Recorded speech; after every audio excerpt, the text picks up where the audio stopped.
A very warm welcome to all my dear students. I hope you all are safe and taking all the precautions. This year has been quite challenge for many of us, but keep faith that we will rise above the difficulties. Something I would like to tell you is never stop learning. Let us begin our year with the same energy and enthusiasm. Hope you all are excited for your new academic year. I would like to introduce myself. I am your history teacher, Mrs. Sankhe. Let's start our history lesson number 1, the Indian subcontinent and history. Point number 1, geographical condition and history. In the 5th standard, we saw at some same length that there is a close relationship between man and his environment. We saw how the changes in the lifestyle of the early man and his technology were related to the change in his surrounding.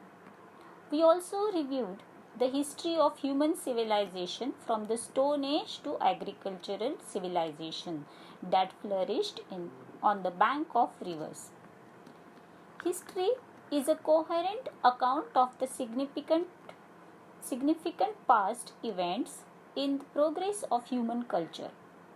Time, place, society, and individuals are the 4 major pillars of the history. We cannot write history without them. Of these 4 components, place is related to geography or geographical condition. In this sense, history and geography are inseparable. History is influenced by geographical condition in many ways. Our diet, clothing, housing, occupation, in fact, all human life in many regions depends on large extent of its geographical characteristics. For example, the life on the people in hilly region is most strenuous than that of the people of the plains. Not much fertile land available in hilly region, while in plains it is available on large scale. That is why grains and vegetables are scarce in hilly areas. In comparison, people on the plains get them in sufficient. Naturally, this has an impact on diet of people. The hilly regions people depend more on hunting and gathering for their food. We also find that such differences in lifestyle of the people in hilly region and those of the plains. The climate, rainfall, agriculture produce, flora and fauna of the region where we live are also sources of our livelihood. The lifestyle and culture of the region develops with their support. Human settlements have flourished wherever means of living are plentiful. Over a period of time, these settlements develop further into villages and towns. But sometimes reasons like degradation of environment, drought, invasion, etc. lead to the scarcity of those means. People are forced to leave their settlements. Villages and towns become deserted. We see many such instances in history. Thus, we see that there are very close relation between history and geography. Point number 1.2, geographical features of India.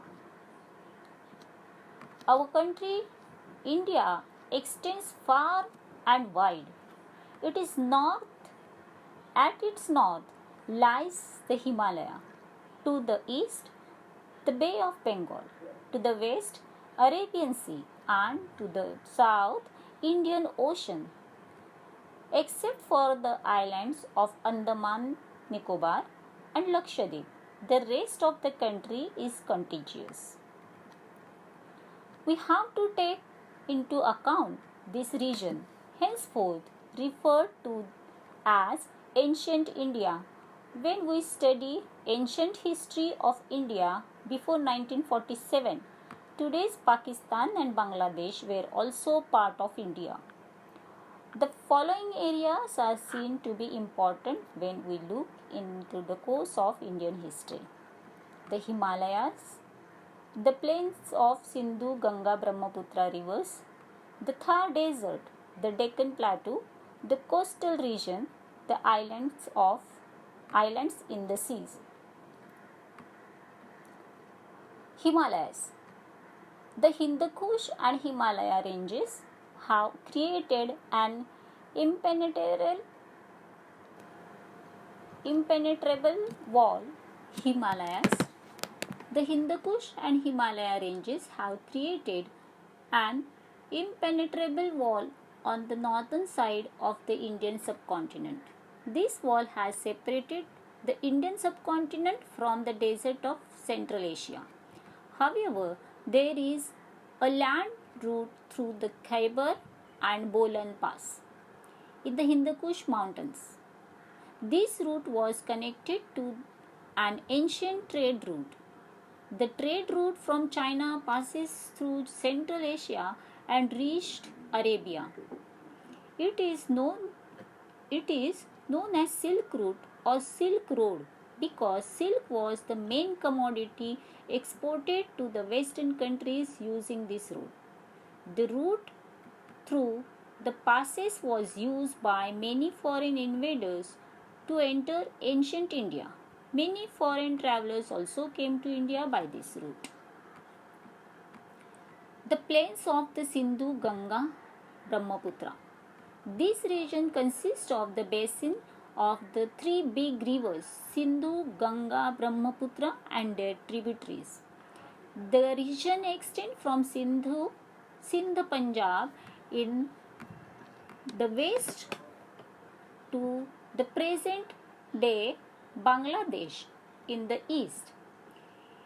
It was in this region that the earliest Indian civilization of Harappa and the later states and empires of ancient India emerged. The Thar Desert. The Thar Desert spread across Rajasthan, Haryana and some part of the Gujarat. A part of the desert lies in today's Pakistan.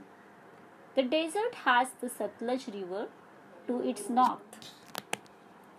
The desert has the Satluj River to its north, the Aravalli Mountains ranges to its east, the Rann of Kutch to its south, and the Indus Sindhu River to its west. The Ghaggar River that originates in Himachal Pradesh reaches the Thar Desert. It is known as Hakra in Pakistan. Its course in the Rajasthan and Pakistan is now dried up. Many sites of the Harappan civilization are situated along the now dry course of the river. Deccan Plateau.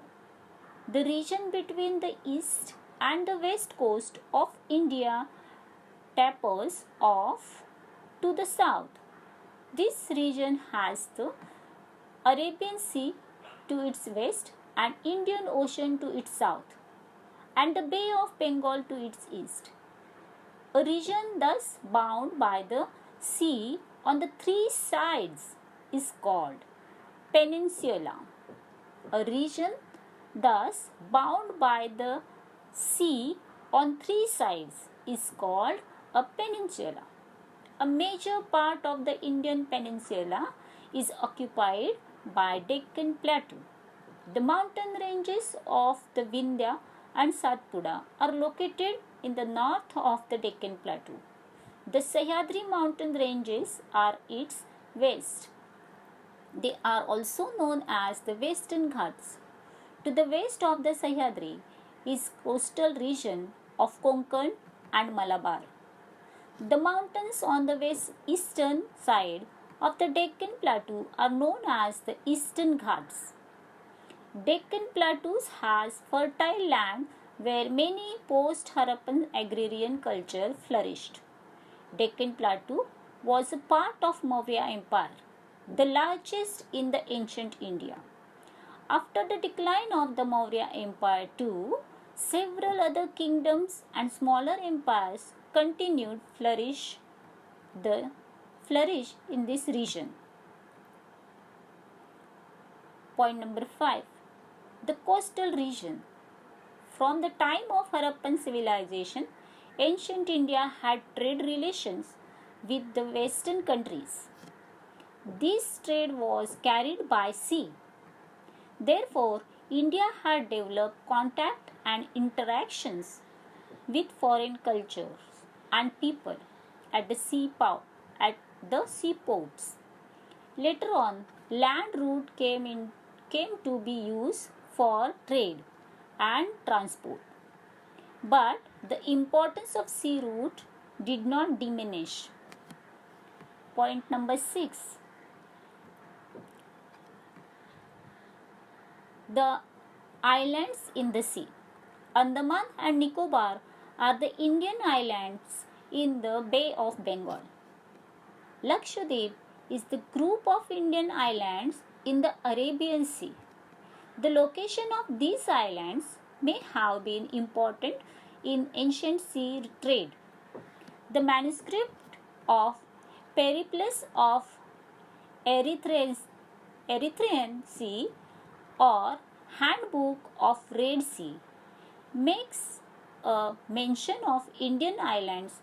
It has been written by an unknown Greek sailor.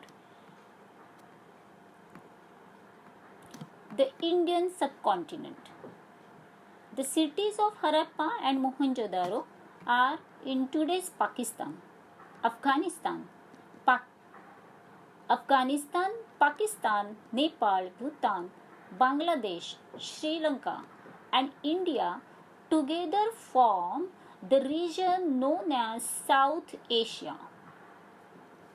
Considering the expanse and significance of India in this region, it is also known as Indian subcontinent.